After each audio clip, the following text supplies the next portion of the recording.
രാജ്യത്തെ നരേന്ദ്രമോദി ബി.ജെ.പി. ഭരണം ഒരു വട്ടം കൂടി നമ്മുടെ ഇന്ത്യ മഹാരാജ്യത്തെ ലോകത്തിന് മുമ്പിൽ നാണം കെടുത്തിയിരിക്കുകയാണ്. ഇത്തവണ ഈ വർഷത്തെ അന്താരാഷ്ട്ര മാധ്യമ സ്വാതന്ത്ര്യ സൂചിക പുറത്തു വന്നപ്പോഴാണ് ഇന്ത്യ ലോക രാജ്യങ്ങളുടെ മുമ്പിൽ ഒരു വട്ടം കൂടി തലകുനിക്കേണ്ടി വന്നത്. 180 രാജ്യങ്ങളുടെ പട്ടിക പുറത്തുവിട്ടപ്പോൾ ഇത്തവണയും ഇന്ത്യയുടെ പ്രകടനം ദയനീയമാണ്. 151 സ്ഥാനം, അതായത് പിന്നിൽ നിന്ന് 29 സ്ഥാനത്താണ് ഇന്ത്യ എന്ന ജനാധിപത്യത്തിന്റെ മാതാവ്. ഇത്ര വലിയൊരു നാണം കെട്ട നിലയിലേക്ക് ഇന്ത്യയിലെ മാധ്യമ സ്വാതന്ത്ര്യം ഇടിഞ്ഞു താഴാനുള്ള ഒരു പ്രധാന കാരണങ്ങൾ റിപ്പോർട്ടേഴ്സ് വിത്തൗട്ട് ബോർഡേഴ്സ് എന്ന സംഘടന ഈ സൂചിക പുറത്തുവിടുന്നതിൻ്റെ കൂടെ പുറത്തുവിടുകയുണ്ടായി. അതിൽ ഏറ്റവും പ്രധാനപ്പെട്ട കാരണമായി അവർ ചൂണ്ടിക്കാണിക്കുന്നത് ഇന്ത്യയിൽ 900-ലേറെ ന്യൂസ് ചാനലുകൾ പ്രവർത്തിക്കുന്നുണ്ടെങ്കിലും ഈ ന്യൂസ് ചാനലുകളെല്ലാം തന്നെ വിരലിലെണ്ണാവുന്ന ചില കോർപ്പറേറ്റ് ഭീമന്മാരുടെ നിയന്ത്രണത്തിലാണ്. ഈ കോർപ്പറേറ്റ് ഭീമന്മാരെല്ലാം തന്നെ നരേന്ദ്രമോദി സർക്കാരിൻ്റെയും ബി.ജെ.പിയുടെയും പങ്ക് കച്ചവടക്കാരെ പോലെയാണ് പലപ്പോഴും പെരുമാറുന്നത് നമുക്ക് കാണാൻ സാധിക്കുന്നത്. അതുകൊണ്ട് തന്നെ ഈ മാധ്യമ സ്ഥാപനങ്ങളെല്ലാം തന്നെ ഒരേ രീതിയിൽ നരേന്ദ്രമോദി സർക്കാരിന് അനുകൂലമായ നിലപാടാണ് സ്വീകരിക്കുന്നതെന്ന് തന്നെയാണ് ഇന്ത്യയിലെ മാധ്യമ സ്വാതന്ത്ര്യത്തെ ഇത്ര ഭീകരമായ നിലയിൽ ഇടിച്ചു താഴ്ത്താനുണ്ടായ ഒരു പ്രധാന കാരണം. എന്തായാലും ഈ അവസരത്തിൽ ഇന്ത്യയിലെ മാധ്യമ സ്വാതന്ത്ര്യം മാത്രമാണോ ഭീഷണി നേരിടുന്നത് എന്ന് ചോദിച്ചാൽ അല്ല എന്നാണ് ഉത്തരം. കാരണം 2024 ഗ്ലോബൽ ഹങ്കർ ഇൻഡെക്സ് പുറത്തു വന്നപ്പോൾ ഇന്ത്യ ഒരു വട്ടം ലോകത്തിന് മുമ്പിൽ അപമാനിതയായി നിൽക്കുകയുണ്ടായി. കാരണം ഇന്ത്യ എന്ന ലോകത്തെ ഇത്ര വലിയ ഒരു വികസിത രാഷ്ട്രമായി വളർന്നുകൊണ്ടിരിക്കുന്ന രാഷ്ട്രം പട്ടിണിയുടെ ഭീകരമായ ഒരു അവസ്ഥ കൂടി നേരിടുന്നുണ്ട് എന്ന് ആ സൂചിക വ്യക്തമാക്കുകയുണ്ടായി.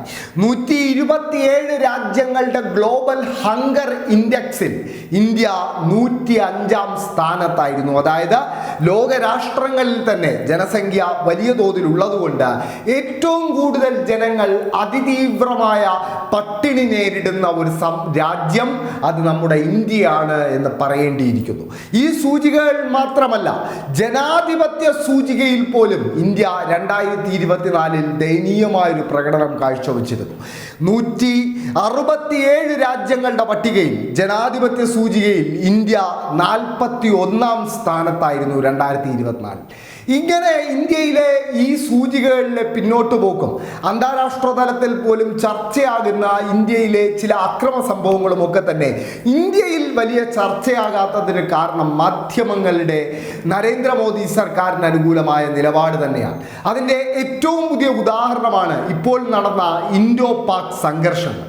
ഇൻഡോ പാക് സംഘർഷത്തിന്റെ ഭാഗമായി വാർ ഡെസ്ക് ഉൾപ്പെടെ തുറന്ന് യുദ്ധകാഹളം മുഴക്കിയ മാധ്യമങ്ങൾ അങ്ങ് വടക്ക് മാത്രമല്ല ഇങ്ങ് വാളയാർ അതിർത്തിക്കിപ്പുറം കേരളത്തിലുമുണ്ട്.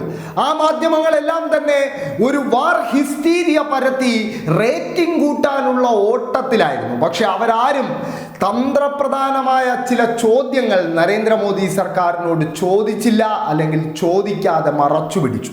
ഏറ്റവും പ്രധാനപ്പെട്ട ചോദ്യമായിരുന്ന പഹൽഗാമിലെ ഭീകരാക്രമണത്തിന് കാരണമായ സുരക്ഷാ വീഴ്ച, അതിനെന്ത് നടപടിയാണ് സ്വീകരിച്ചത് എന്നൊരു ചോദ്യം ഒരു മാധ്യമവും ഈ സർക്കാരിനോട് ചോദിച്ചില്ല എന്നത് തന്നെയാണ് ഇന്ത്യയിലെ മാധ്യമ സ്വാതന്ത്ര്യം ഭീഷണി നേരിടുന്നു എന്നതിൻ്റെ ഏറ്റവും നല്ല ഉദാഹരണം. അതോടൊപ്പം ആർട്ടിക്കിൾ 370 റദ്ദാക്കുന്നതിലൂടെ കശ്മീരിലെ ഭീകരവാദം തുടച്ചു നീക്കപ്പെടും എന്ന് അവകാശപ്പെട്ട അമിത്ഷായോട് ഏതെങ്കിലും ഒരു ദേശീയ മാധ്യമമോ പ്രാദേശിക മാധ്യമമോ നിങ്ങളുടെ ആർട്ടിക്കിൾ 370 റദ്ദാക്കിയ ശേഷമല്ലേ പഹൽഗാം അടക്കമുള്ള ഭീകരമായ ആക്രമണങ്ങൾ കശ്മീരിൽ അരങ്ങേറിയതെന്നും അത് ആർട്ടിക്കിൾ 370 റദ്ദാക്കിയതിൻ്റെ അന്തസത്തെ തന്നെ ചോദ്യം ചെയ്യുന്നതല്ലേ എന്നൊരു ചോദ്യം ചോദിച്ചു കണ്ടില്ല.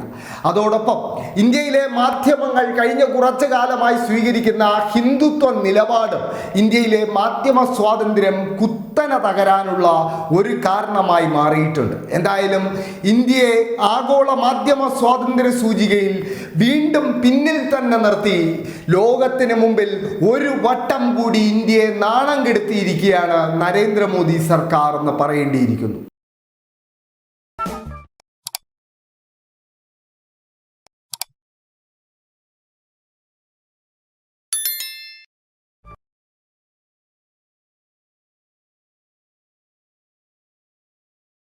നമസ്കാരം.